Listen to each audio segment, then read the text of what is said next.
All right, and we're live. Ryan, thanks so much for joining the very last Hard Money Monday of the month here. We haven't connected in a little while, but um it's funny, the first time we actually did connect was lending on a reno of yours, like I don't know, maybe two-ish years ago. So it kind of plays right into this, Oh multiple yeah. exit strategies, making sure you can get out of your deals. Yes. 100%. First of all, I appreciate the opportunity being here.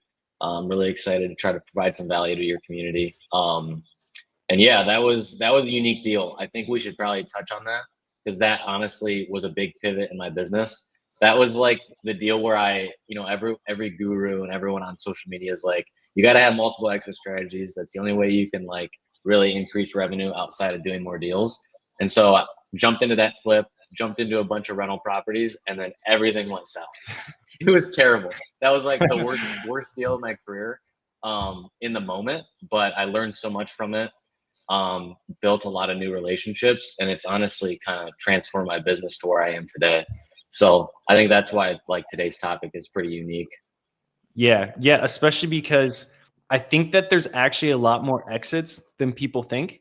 If you super dumb it down, you're like, all right, you either flip it, assign it, or turn it into a rental. Like, there's a lot more than that you can do. Like, there's a lot of ways Yeah. to turn a deal, to turn like squeeze the most juice out of every deal, or just make it the least time commitment, least risk, etc. So yeah, fill us in on what was the story at that point?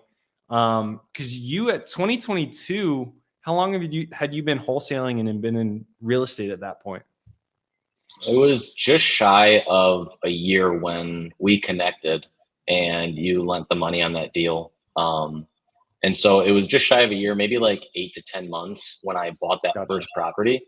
And I had done maybe 30-ish deals up to that point. So I had pretty good success. I hit the ground running, First had a year, decent amount of money in 30K. the bank. Yeah, yeah, yeah, less than a year. And most of that time I was in college. So it was kind of an interesting time. But I was watching, going down the YouTube rabbit hole, learning all Yep. about, the business and stuff. And everyone's like, you gotta start buying rentals, you gotta start doing flips, you gotta maximize what you can do per deal. And I thought I was ready. I thought I had the Yeah. relationships, I thought I had, the resources and all that kind of stuff to be able to go into a big flip. Because this wasn't just a light renovation. We had to go in there and literally touch everything. And so it was a Whoa. great deal. I bought it for 47.5. ARV was north of 200. So it was a great Yeah. deal. I had a lot of Yeah. spread on it. Great Um, neighborhood too. I remember comping that. I was like, yeah, dang, dude, Class A neighborhoods in Cleveland are 200K. All right, noted. yeah, yeah, yeah. Really good neighborhood on the west side, and took it down because I was like, hey, I could either wholesale this and make 20 to 30, but I could also flip it and make 60 to Yep. 75K roughly, after everything was said and done. And so I connected with one of my buyers actually that I had recently sold a bunch of properties to. They were out of California, sold them like 3 or 4 properties in a super short amount of time, connected Hmm. with their contractor, hit it off. I showed them a bunch of houses, and that's the contractor I used. Come to find out, Wow. the guy's a scammer. The guy scammed me out of a bunch of work. We literally got to the 3 month mark when we were supposed to Yeah. be done. Um, Ran out of my entire budget. The project's literally probably like 30% done. I sent him one time I was out of town, sent him a draw. He was like, "Hey man, that account's marked as fraud. I didn't get it. I need the 5 grand to finish this." Sent him the next another 5 grand. I was paying ahead of time. I just didn't understand how to like manage Yeah. contractors, manage a rehab. I had never done it. I literally just graduated from college, never even had like a real job. So a bunch of learning experiences, and then went through several other contractors that I was low on money, so I was like, I need to go with the cheap guy, and the cheap guy's never good. So I went down that rabbit hole and just burned through 3 or 4 crews, and eventually went out and spent a couple grand on tools, finished the project myself. My dad was driving in almost every single night, which was like a 45-minute drive from where he lives, and we were trying to finish this thing. And it was a 3 month project. that turned into like a 7-month project, and it was supposed to be like a 40 to 50K rehab, and I think we ended up spending like north of 80 grand. Pretty much drained my bank account because during that time I was so focused on getting this thing through the finish line because I borrowed private money, like true private money, and I owed those people money. I told them it was going to be done in 3 months. I'm obviously accruing more interest during this time, and I don't want to burn those bridges because I want to do this for a long time. And so, so 3 month into 7 month, a 40 to 50K rehab turned into 80K north, um, and ended up losing money on that project. So Did you big really? learning experience there. Yeah. Dang, dude. Yeah, I Yeah. guess that checks out because what about 50 upfront with closing costs and then 80K plus on the reno. So then you're at 130 and probably just got eaten up by a bunch of holding costs and transactional fees after that, Yeah. right? Well, I ended up pivoting at like the 2 month mark. So it was supposed to be just a quick in and out flip. And then I was driving 45 minutes back and forth from where I lived. I was still living with my parents at that point, and I was Mm, doing all my business out in Cleveland, which was 45 minutes. And my girlfriend at the time was still living with her parents. And so we wanted to move out, find a place. And so I was like, man, this would be a great place to live, right? And so decided to pivot and turn it into just our primary residence and then sell it to her at that point, which actually alleviated a lot of stress because if I would have had to go on the market and like sit on the market for yeah. longer and all that kind of stuff, that would have added a lot more stress. So at least I knew I had the buyer in the back pocket, which kind of made it a little bit better, but it was still That's just so a funny. nightmare deal. That's so funny, dude, hearing all this. Because I remember looking at the deal before I knew all the backstory, and I was like, oh, nice. Like, I don't see any Yeah. problems with this. That's so Yeah. funny. Dude, I Yeah. actually wanted to ask you about one of the deals that I saw you post about, I don't know, a couple days ago. And that one was really interesting to me because I think it was a wholesale, but that's I can see the transition. So you'd mentioned like this one kind of made you reevaluate why you were doing what you were doing because just gurus and people say you should do these kind of things. Like what pivot Mhm. did you take after that? What are you doing now? Yeah, so during that time, I bought 4 units. So I bought a triplex and a single family. They were both pretty light rehabs. They were already 2 out of the 4 units were already rented, and Yep. just a minor rehab to get them stabilized. So during that time, I was dealing with this flip and also these rentals. Um, and the flips were just almost like a means to an end as far as just maximizing what I could do per deal. The real goal was Yeah. building a rental portfolio, and so at that point, once I finished up this project, I was like, I just can't do retail flips. It just doesn't work, right? I don't. Yeah. The contractors aren't out there. I pretty much just ruled that out. I was like, this isn't for me, at least right now. And so then I went down the rabbit hole of building a rental portfolio. Um, but I sort of handcuffed myself because I didn't have the resources to go in and do full renovations, which is where you can Yeah. really build equity in these bird deals. And so then I was taking down these deals where I was paying a little bit more for them because they were, in pretty good shape or, Yeah. just dated, stuff like that, where I could go in and do light renovations either myself or with crews that I already had that were trusted, but they weren't super skilled or couldn't handle volume. And so I Yeah. did a bunch of those deals, and they were either light renovations or they were just mismanaged to where I could go in and maybe there was a couple vacant units, so I would do a light Yep. rehab to those and stabilize them. And so that's how I was able to get them cheap. So I did a bunch of those Yeah. deals, but you know I was handcuffing myself because my buy box was so tight. Yeah. One, based on location, I was only buying a certain area, and then I'm also handcuffing myself because I'm only able to do either light renovations or mismanaged properties. Yep. So I built up a rental portfolio. That was really the goal, and so I was doing rentals and wholesale.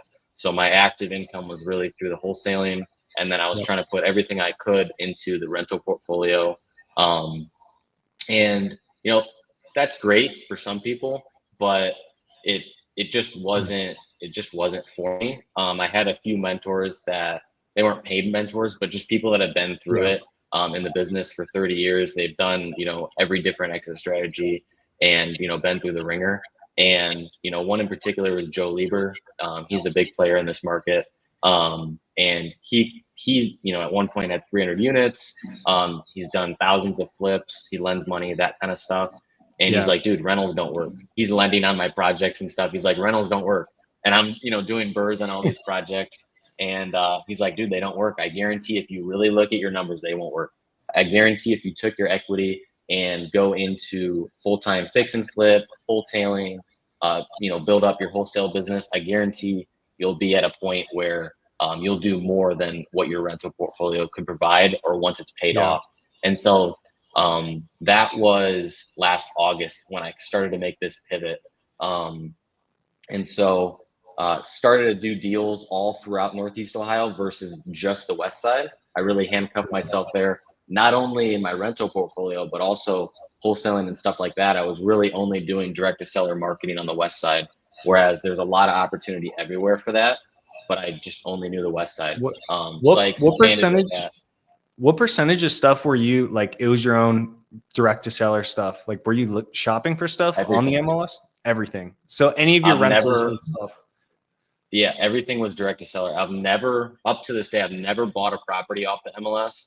And literally 6 months ago was the first time I ever bought off a wholesaler. So everything I was doing was direct to seller. Nice, dude. That's awesome. Okay, so you're already vertical. You were already vertical, and really the pivot was like, okay, maybe this rental property thing is a little bit overrated. Yeah.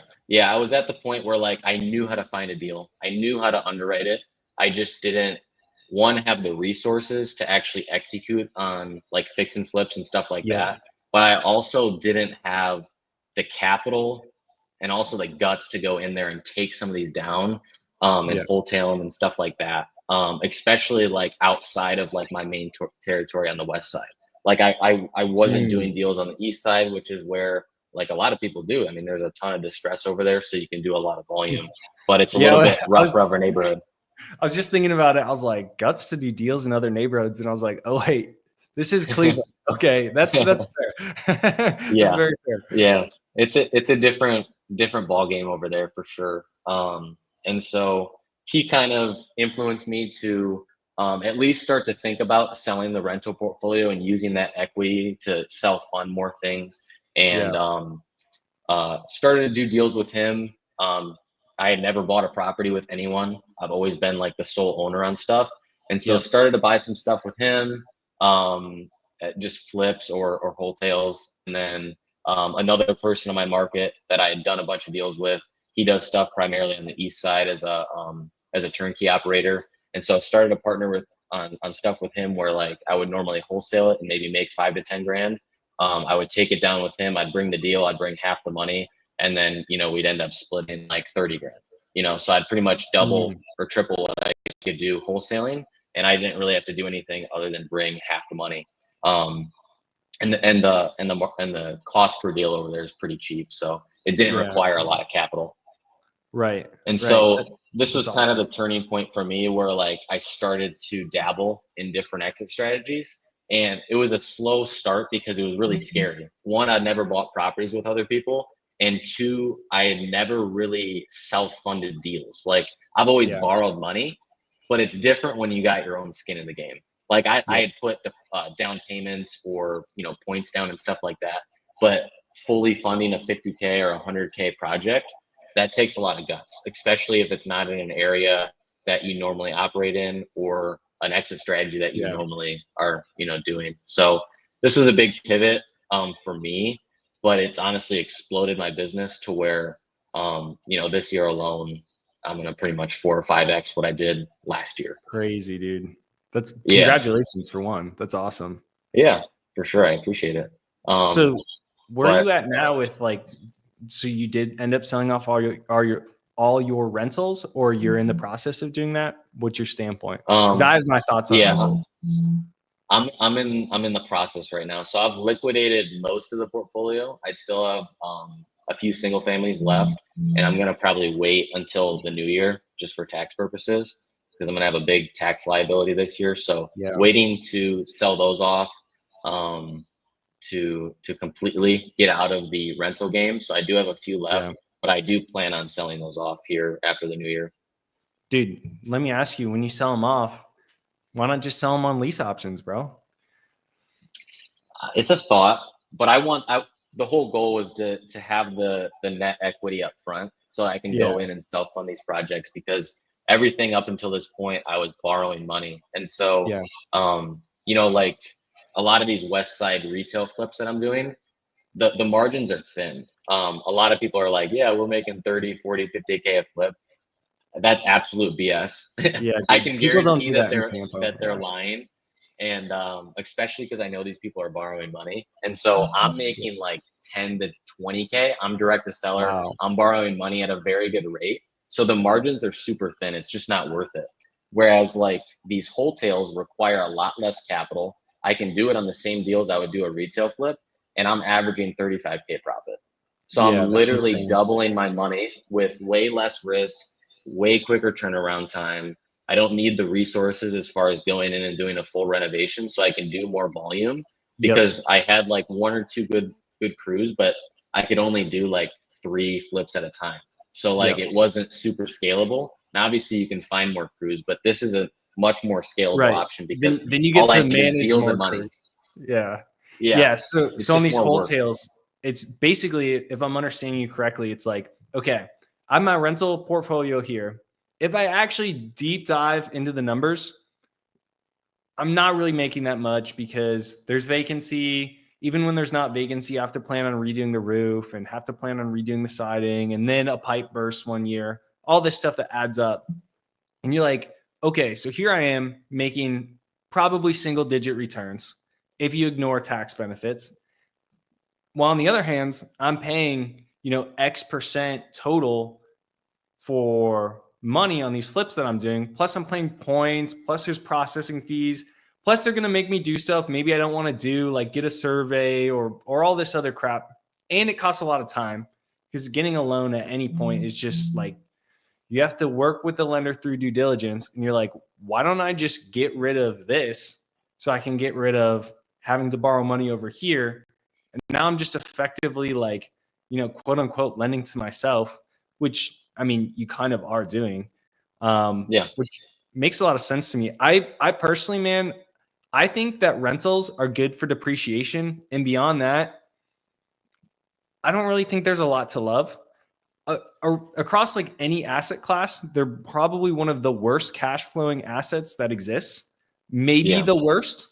So I'm just like, dude, that's stupid. Like, I don't want to buy something unless it's commercial and it trades on a yeah, cap rate. Otherwise, it's literally just for depreciation. I don't really see a huge benefit beyond that. And they can be a time sink for sure and a big distraction. So for sure. I totally am in I line with you on that. Yeah, I agree. I was down the mantra of Rich Dad Poor Dad, cash flow, right? I was like, I'm gonna get, 300 bucks a door or whatever it works out to, because Cleveland's a big cash flow market. So I was Yep. like, okay, I need this amount of doors to get, my monthly goal in income, right? So that was like the whole goal I was building towards. And it wasn't necessarily like I was having a bad experience with the rental portfolio, because I wasn't. I was cash flowing relatively well. I had great tenants. The Mhm. properties weren't like a maintenance, headache or anything like that. It was purely just like I can be way more aggressive with the equity that I've built and the cash that I Yeah. already have. And I believe that I can get to a higher, liquidity point much quicker than what my portfolio would be worth in like 20 to 30 years when it's, Yeah. fully paid off or close to. Yeah. It's funny you mentioned that. I was on a call recently with somebody about life insurance, actually. And they're like, man, look at this. If you consider the tax breaks and all this stuff and you compound it over time, like tell me what you're gonna beat with returns on this. I was like, dude, so many things. I'm like, that's great. Like, okay, it competes with mutual funds. That's really cool. But guess what? Like, if I can lever a flip or anything else in turn, I have like this one I just bought. I'm all into it for like $5,000. And I'm probably gonna get a check net, all expenses of anywhere from 20 to 50 grand. Like that's annualized return that's insane. Compound that, which by the way, I think I can do. So yeah, I totally agree with you, man. The compounding, just putting into your business, like the highest return you're ever going to get is on your business. So I don't really think that there's a great reason to put money not in your business unless it helps you with taxes, or I don't know, you want something more passive. Yeah, I agree. And I think even the rental properties aren't passive like everyone says. Um, No. I think for me down the road, after I get out of, the type of business that I'm in, private lending would probably be my retirement play as far as if I want something passive. Dude, private lending is dope, man. Like slinging Yeah, it loans is. is like I love it. It's It's fun. crazy.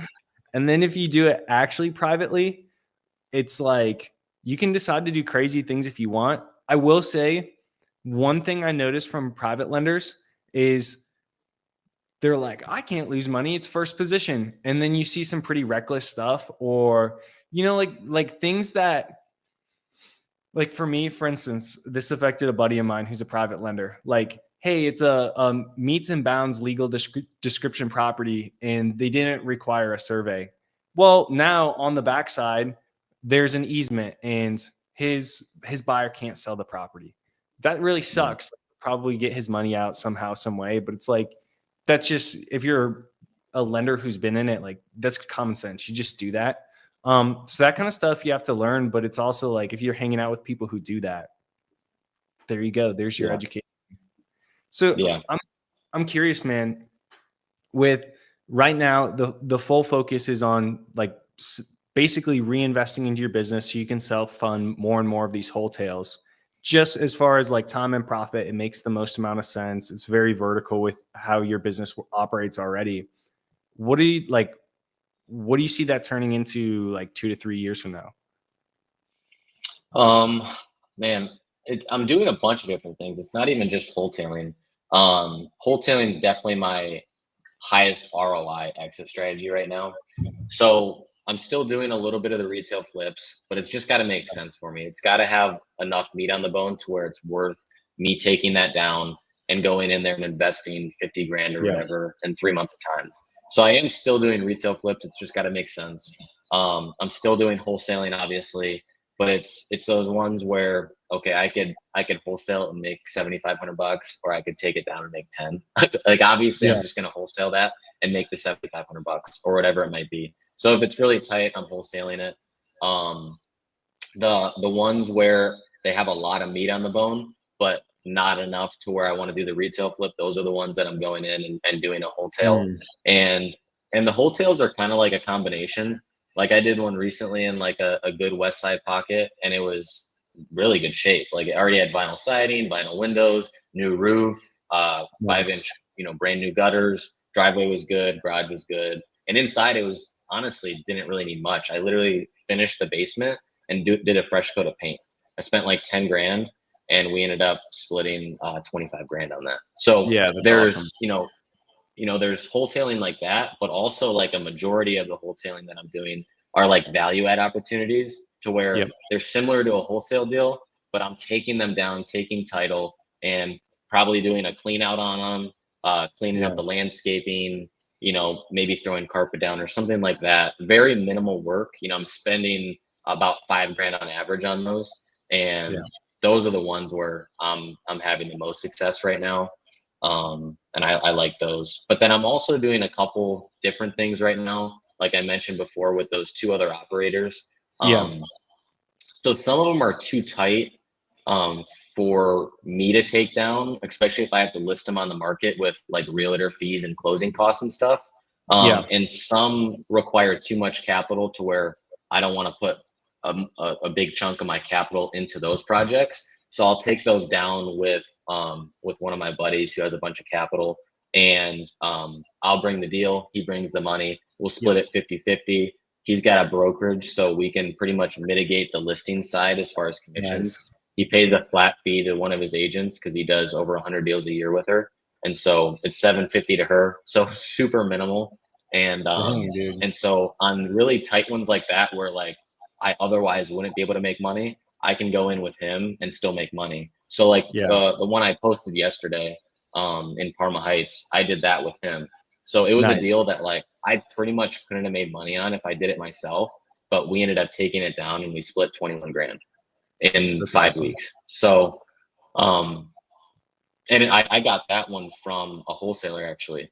He took a $0 assignment fee on it because he couldn't sell it. Wow. That's But it was a crazy deal that we though. were still able to monetize and make 21 grand net Yeah. after everything. Wholesaler couldn't sell it and you guys turned it into a 20K, 21K rip and you basically just teed it up for a flipper, right? Like, or was Yeah, that we owner did. occupied already?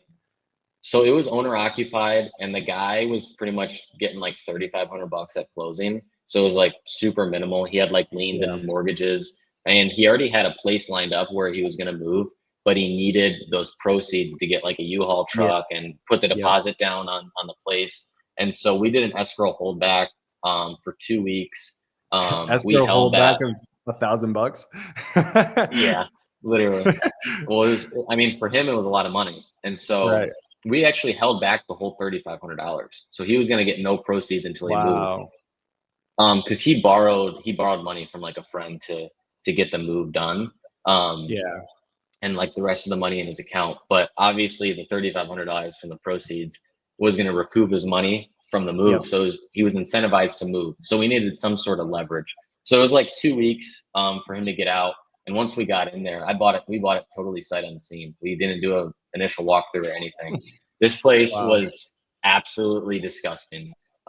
He had a 17-year-old beagle in there that was just going to the bathroom everywhere, for 17 years pretty much. The back room had, if you look at those photos, the last photo on my Instagram, there was that's like a an addition for like a sunroom, like a Four Seasons room. There was rafters there that he had so much stuff in it that it was literally on the ground, the rafters, when we bought the place. So we had to like demo that. We had to demo all the carpet out. It was like a $3,500 clean out. We did like 1,500 bucks in landscaping, trimming trees, removing bushes and trees and all that kind of stuff. Yeah. And so we bought it for 97, put like 5 grand in it, and sold it for 127.5. So, Nice. That's and that awesome, was man. off market. They covered closing costs, no commissions, all that kind of stuff. Yeah, that's incredible. Dude, I will say, I think it's funny. One time, a wholesaler told me, it's like, dude, pictures don't matter. If it's a deal, it's a deal. And I'm like, yeah, that's not true. Obviously, it's not the same as a retail buyer. But when you can bring a flipper, something that they can actually see what's going on, all the crap is removed, they know what they're looking Hmm. at, that helps sell stuff. Like even off Yeah, market, that helps a lot. for sure. I at least had a photo link to go off of. So it wasn't Yeah. like totally sight unseen, but I wasn't able to get in there and actually do a walkthrough, which a lot of times like photos can be super deceiving, as you know. Um, but no, I mean, definitely like getting in there and doing a clean out, cleaning the landscaping and just creating a blank slate. You can usually add an extra like 10 grand of profit just from that. Because Yeah. like I've noticed the best deals are ones that I sell to like mom and pop investors, people that Yeah. are paying cash, they're doing the work themselves. Maybe they only Yep. do like 1, 2, 3 deals a year. They're not the guys that are doing 100 a year. You're not going Yeah. to make the most amount of money with those people. Now, obviously, you do deals with them because there's unique circumstances. But where you will get the most amount of money for your deal is to those people.